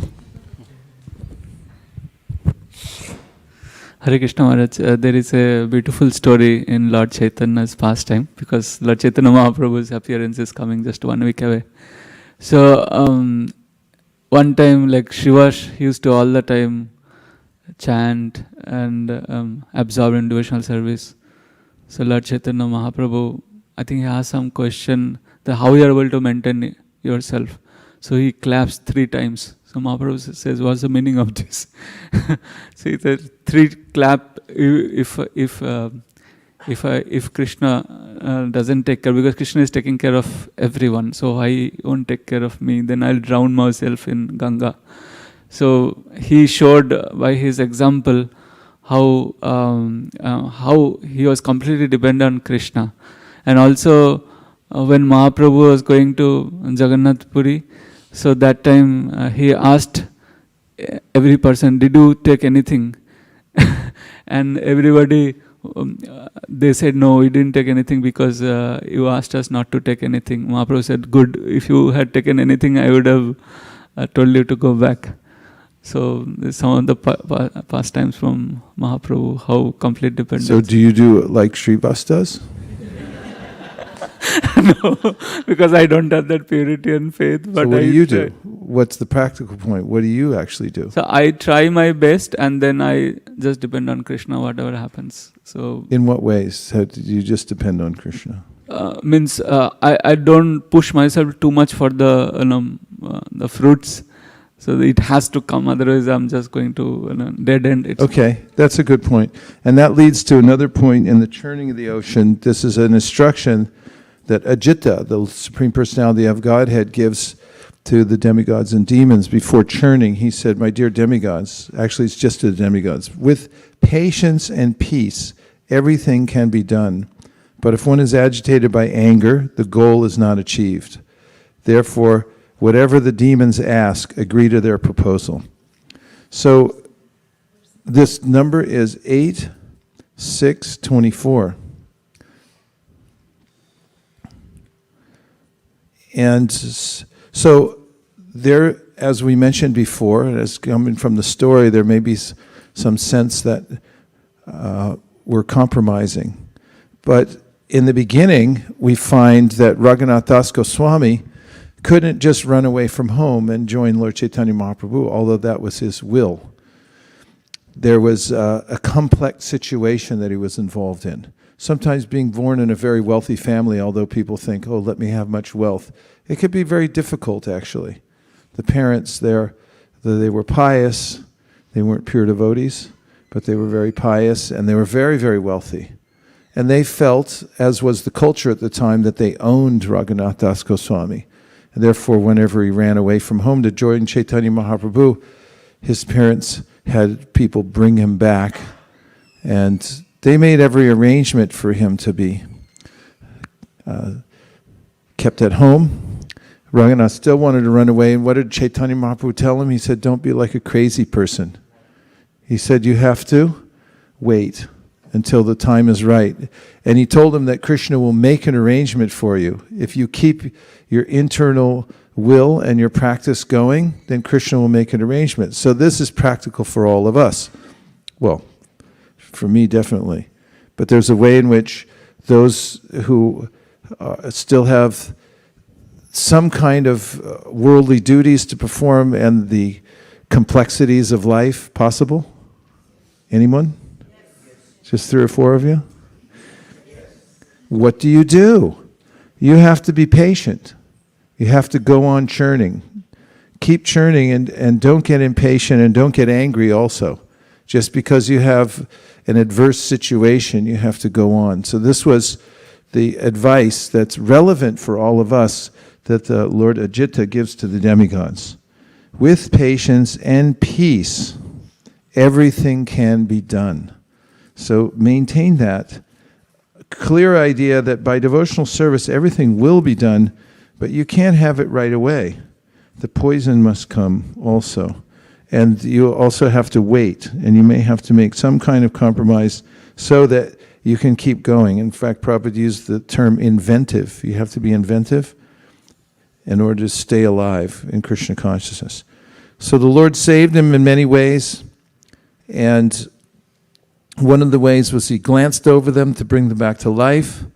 He lifted the mountain so that they could put it in the ocean. Later on, he took the shape of the tortoise. These are all the ways in which the Lord helped. And then, here we have in 8:7:11, thereafter Lord Vishnu entered the demons as the quality of passion, the demigods as the quality of goodness, and Vaisesika as the quality of ignorance, to encourage them and increase their various types of strength and energy. So we can remember as we're performing our services that we have to chant and invite the Lord to enter within us, to give us the kind of potency that we need to go forward. You'll see on the Jaladuta that Prabhupada was praying to the Lord to empower him in a certain way in order to achieve his mission. We can't do it independently, only by the power of the Supreme Personality of Godhead. Then, as I sort of briefly mentioned, the Lord, and this is in verse number 12, the next one, manifesting himself with thousands of hands, the Lord then appeared on the summit of Mandara mountain like another great mountain and held Mandara mountain with one hand. In the upper planetary systems, Lord Brahma and Lord Shiva, along with Indra, king of heaven, and other demigods, offered prayers to the Lord and showered flowers upon him. So he not only entered within them as certain qualities, them means the demigods and the demons, but he also then appeared in a magnificent form on top of the mountain with many, many hands to help them churn. So you've got him on all sides. He revived them, brought them back to life. He became the place in which, as Kurma, the mountain would be held. He appeared on top of the mountain. He was actually helping to churn. And in all these ways, the Lord comes to our rescue in whatever endeavor we're doing to increase our service. He's the one who will come and assist us. So we can keep that in mind constantly. Then, because the demigods, this is text number 15, and were also affected by the blazing breath of Vaisesika, their bodily lusters diminished, and their garments, garlands, weapons, and faces were blackened by smoke. Did you ever feel like that? I'll read it again. You tell me if you've ever felt like this. Because the demigods were also affected by the blazing breath of Vaisesika, their bodily lusters diminished, and their garments, garlands, and weapons, and faces were all blackened by smoke. In the course of doing your service, have you ever felt like that? No? I feel like that all the time. However, by the grace of the Supreme Personality of Godhead, clouds appeared on the sea, pouring torrents of rain, and breezes blew, carrying particles of water from the sea waves to give the demigods relief. Then, when nectar did not come from the ocean of milk, despite so much endeavor by the best of the demigods and demons, the Supreme Personality of Godhead, Ajita, personally began to churn the ocean. So then he helped out. And then, of course, right after that, you get the poison, and Lord Shiva helps the universe. And then,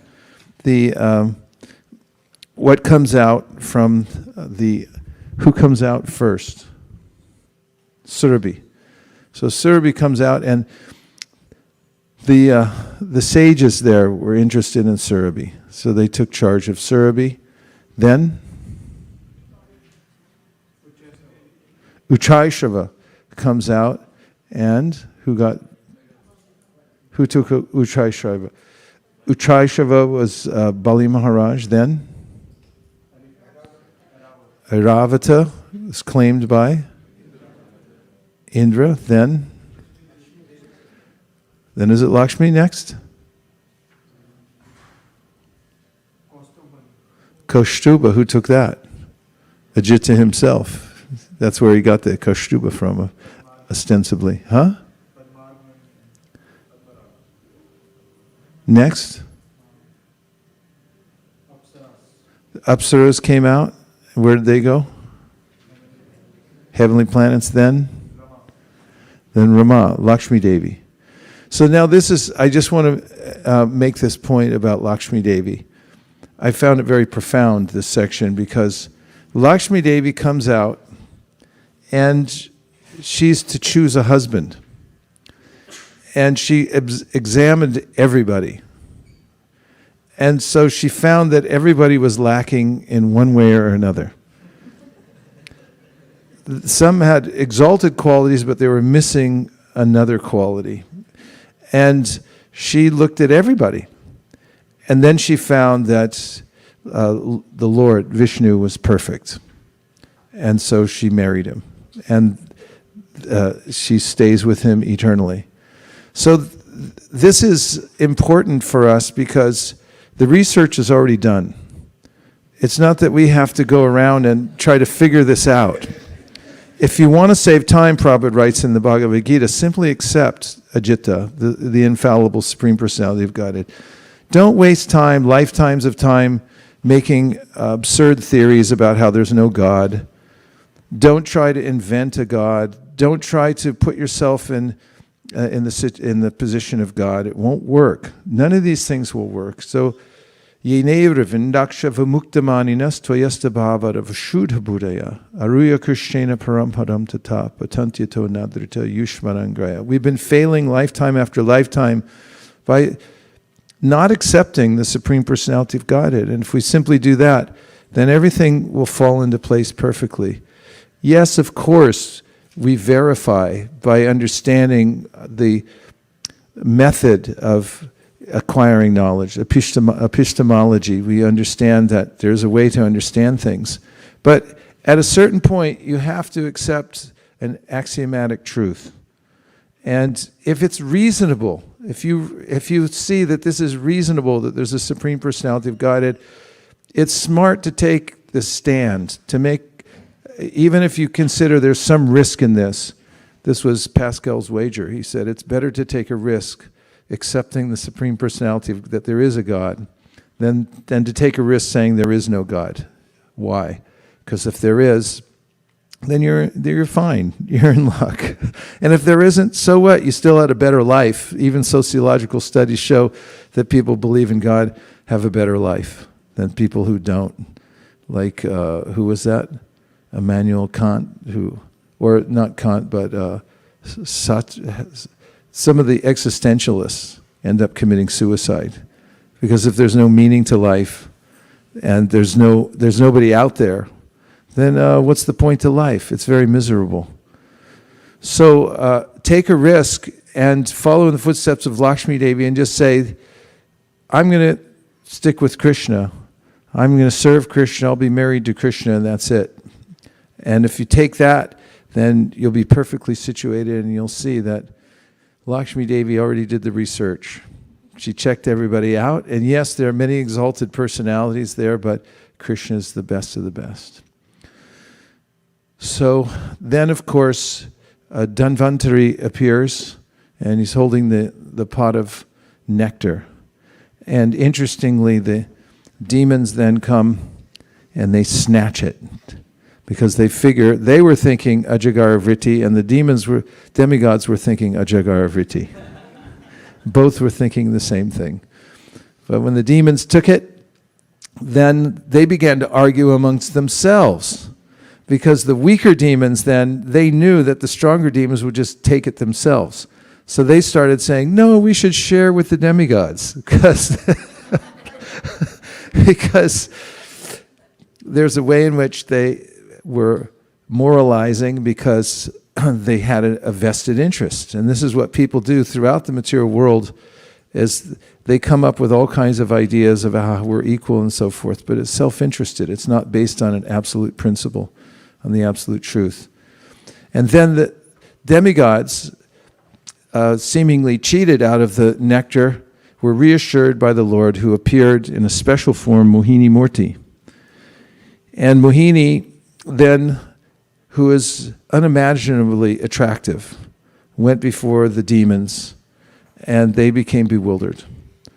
And they told her basically that, she said, you're fighting amongst, or they said, we're fighting amongst ourselves, and why don't you help us out? You solve the problem. She said, I will do that as long as you accept anything I say. And even if it seems I'm trying to cheat you, then you just accept. And they said, of course, we trust you.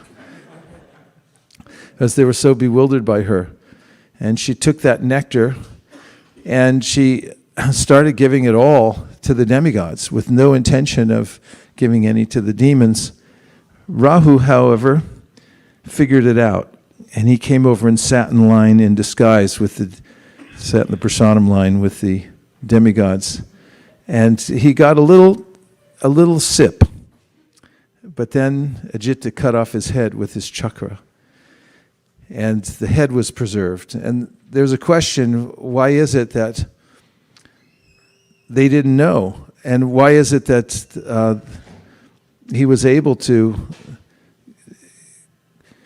sneak into the line? And the reason was that the Lord, according to our acharyas, wanted to show the potency of the nectar. That even if a demon takes it, whatever it touches becomes immortalized. And this Srimad Bhagavatam says Vishwanath Chakravarti Thakur is also like Mohini Murti. If somebody wants to be cheated, is insincere, that Bhagavatam will present itself in such a way that will take from it the wrong thing.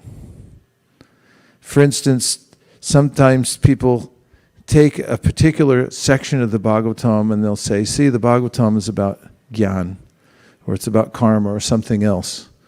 They don't understand the ultimate conclusion of the Bhagavatam because that's their intention. They want to prove their point rather than being submissive to the Bhagavatam.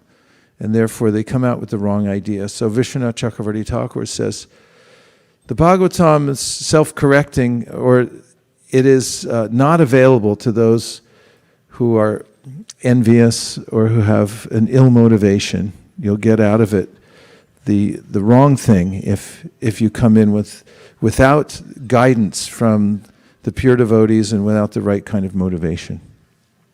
So there's just a couple lessons we took away from, hopefully, that was my hope, that we would take away from this preliminary discussion of the churning of the ocean of milk. Not the least of which is just the metaphor of churning itself, and that to get anything good out of life, you really have to be patient, and you have to do the work. And similarly in devotional service, I notice that wherever I go, people ask the question, I've been chanting for some time, and where's the bliss? How come I'm not in ecstasy all the time? And one answer is that we're not chanting for us to get bliss, we're chanting because it's a service. And we should think more in terms, or if we think more in terms of doing service with our tongue, then naturally we'll feel aligned and happy. And the other point is, we're churning.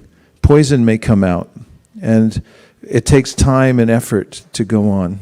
We have to be patient and peaceful as we're performing devotional service. And we should always remember that because it's ordained by the Supreme Personality of Godhead, the natural fruit will come out by His grace at the right time. I always used to think in O'Hare Airport, it was such an overwhelmingly huge airport. We would stand at the outside the gates where people would pour out from many different planes.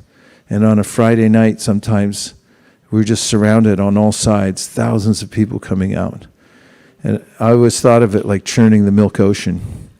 You just keep trying, even if people were saying no, then eventually something would pop out. Some goddess of fortune, who said, yes, I'm totally interested in this, and I've been waiting my whole life. And if we go on in our Sankirtan endeavors and we keep churning, for instance, we had a tiny little house that we started from, and we kept churning, and we just did the right thing. Then we got a little storefront, and we kept churning. Then we got a crunky little commercial building with a pit bull in the yard and a man selling marijuana on the side. And then from there, we came here, and our job is to go on churning. Churning, doing the right thing to please the acharyas by distributing books, by gorgeously worshiping the deities, by making flower garlands, by keeping the temple so clean that people are stunned when they see how clean it is, and all the ways in which we churn. And we take the trouble to deal with interpersonal conflicts that go on inevitably because of social interaction. And all this is churning. And if we go on doing that with the right goal in mind, then the nectar comes out. And the ultimate nectar of life is that we prepare ourselves to serve the Supreme Personality of Godhead in all circumstances. And those who have that mentality when they leave this temporary body and have no other concern except to go on serving will then obviously be given facility to have a spiritual body and continue serving in even a greater capacity. What do you think? Okay. So now we have Guru Puja, but before that we have a public service announcement from my friend and colleague, Dayananda Prabhu. Right? Do you have a public service announcement? Or is it something you wanted to just tell me?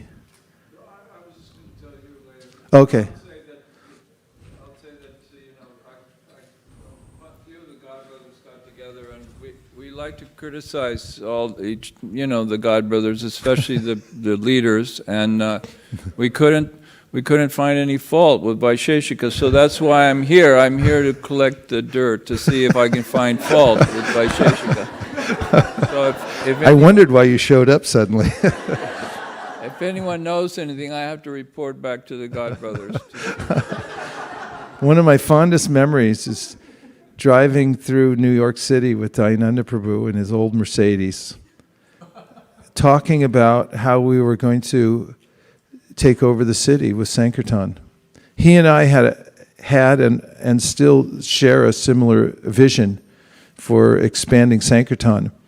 And we spent many happy days there in New York City and elsewhere, where we looked at New York City as a microcosm of the whole world, didn't we? Yes. In fact, maybe that was your phrase, and that there was we had a vision for how we would expand the Sankirtan book distribution to all the different parts of New York City and so forth. Dayananda Prabhu was the way that we do the packets at the Rath Yatra, he invented that. Because at the New York Rath Yatra, he went to the dollar store and he bought all these little carrying bags. And then he had a little card that would step by step tell you how to distribute a book. And then he got little cans for collecting donations. And then he filled up all the bags with books. And that at the beginning of the parade, he handed them all out. And he let me assist him a little bit. And then all the devotees went down through the parade. And from there, that idea in seed form, we expanded into the thing in Los Angeles where we do no less than 15,000 books, right? Every Rath Yatra. So I'm so happy you're here. It's a harbinger. Your appearance here is a harbinger of us beating Mayapur. And we really would like to do that. It takes innovation and it takes faith that we can move to the next level. It's a grandiose idea, but it's all possible by the power of Ajita and his devotees like Dayananda Prabhu. Should I make my presentation? I was just going to do it for you, but should I do it to everyone? Yeah, if you could can you take 5 minutes to do it? Maybe less. Yeah. Okay. So this is how. Welcome him up here.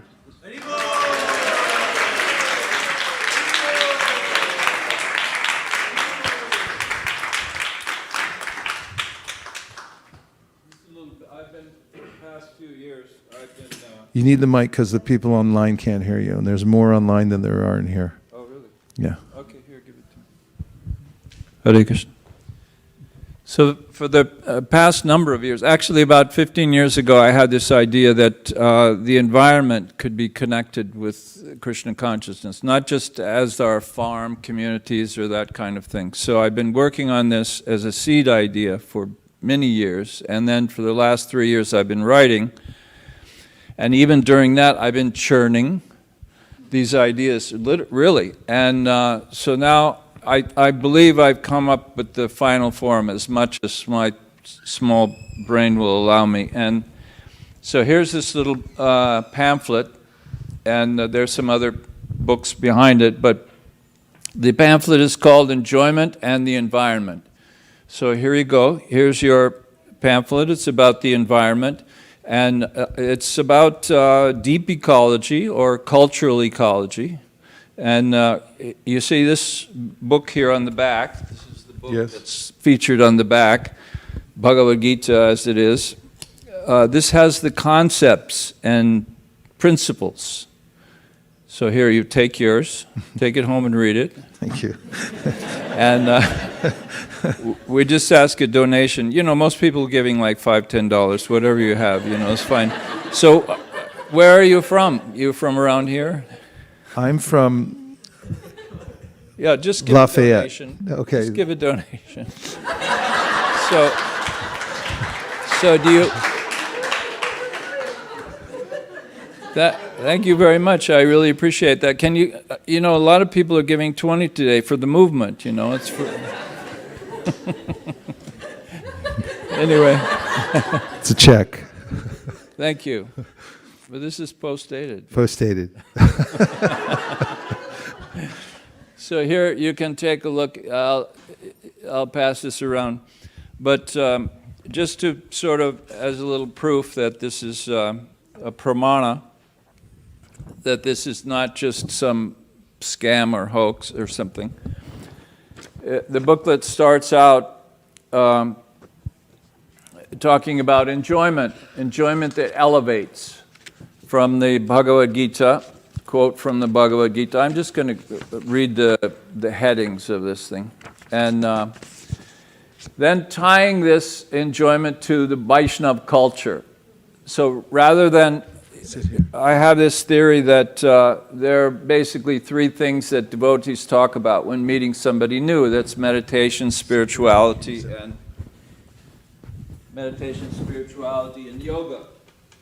So this is a little different approach. It's cultural approach. So I speak about Vaishnava culture rather than spirituality, which is more of an individual thing and it's a little niche. But environment is a much broader topic and it's appealing to a wider cross-section than just yoga, meditation, and spirituality. So culture, this is Vaishnava culture. So how do people enjoy in the Vaishnava culture? And this is a culture that's gone back thousands of years, and it encompasses hundreds of millions of people, not just Gaudiya Vaishnavas. I'm talking about the broader Vaishnava culture. So let's compare and contrast Vaishnava culture, hundreds of millions, with Western culture, hundreds of millions, and see who is destroying the earth. So, isn't that right? Isn't that a fair comparison? Okay, so who is destroying the earth? So, all right, so Vaishnavas are ahead of the game, and so that means every Vaishnava is an environmentalist. By definition. So, anyway, that's another topic to discuss. So in the book, we talk about modern values and Vaishnava values, and then what's Vaishnava worldly enjoyment like, because we have enjoyment or happiness, and as Bhagavad Gita says, in ignorance and passion and goodness. So even Vaishnava worldly enjoyment is concerned with, becoming more elevated to transcendental enjoyment. And what is transcendental enjoyment comprised of? Leela, this is a picture of Chaitanya Mahaprabhu, and Nama. So this is the heart of Vaishnava enjoyment within the Vaishnava culture, not just the Gaudiya culture. If you go to the north of India, they say Jai Ram Ji Ki. So this is the name just in everyday speech. If you listen to Gandhi's Vaishnava Janato, the Gujaratis sing about how the Vaishnava is characterized by somebody who is always chanting the name of Ram. So, and throughout the culture, the Leelas are everywhere. The names are everywhere. Sculpture, all traditional sculpture, dance, drama, everything, Leela and Nama. That's Vaishnava culture. So what Vaishnava culture is based, next page, based on Bhagavad Gita. So Bhagavad Gita and Vaishnava culture. Now, what are the Gita's solutions to greed? Isn't that the problem that we have, destroying the environment?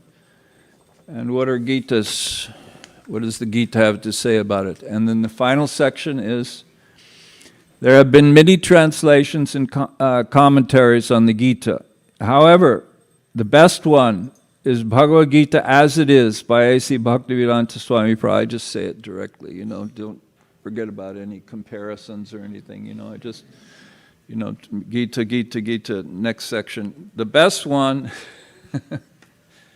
and then on the back is the advertisement, basically, for Bhagavad Gita, and then, so the idea being that here's your pamphlet, we're representing the environment and the Vaishnava culture, here's our Gita, here's your Gita, take it home, read it. So I have my my strategy, my idea, my perfect idea, but I think it's up to... I was just thinking at the Kirtan Oasis, we could have a booth there that's about the environment, and it could feature these main points, use the same artwork and everything like that. Can you imagine a booth there that about save the environment or whatever Dayananda Prabhu suggests that be our tagline, and we could have a group there that's talking about it, or it could be the part of the main booth. We could have that as, the signage and everything like that, save the environment. And so we're chanting there, and then we have this whole presentation, right? And we'll also test it out today by, presenting ourselves. We're here as environmentalists, and we're talking about some of the most systemic problem in the world right now, which is climate change and so forth, right? And what are the solutions? You can do as you like, but I try to avoid climate change because it's politicized. Right. It's very polarizing. What would be the main phrases that you would suggest? Well, this talks about enjoyment and the environment. Okay. So, main phrases are... For the problem. Okay, the main phrases are, this is deep ecology and cultural ecology. Deep ecology and cultural ecology. Everyone say deep ecology. Deep ecology. Cultural ecology. Cultural ecology. These are real terms. So cultural ecology is the study of how cultures affect ecology, or how cultures affect the environment, and how the environment affects the culture. So that's within this scope of this, because we're talking about Vaishnava culture and its relation to the environment, and American culture. And then deep ecology is the concept developed especially in the 60s, 70s, that by European philosophers, that there has to be change in culture in order to improve the environment. It's not through solar panels and windmills that the environment's going to change. It has to be cultural values. Now, it's controversial how that goes, but it's not controversial to us. It's obvious that Vaishnava culture is the way it has to go. So we'll use it today, right? Test it out? Okay, it's 10:18. So we'll take the questions after we do Guru Puja, okay? Let's thank Dayananda Prabhu. Haribol.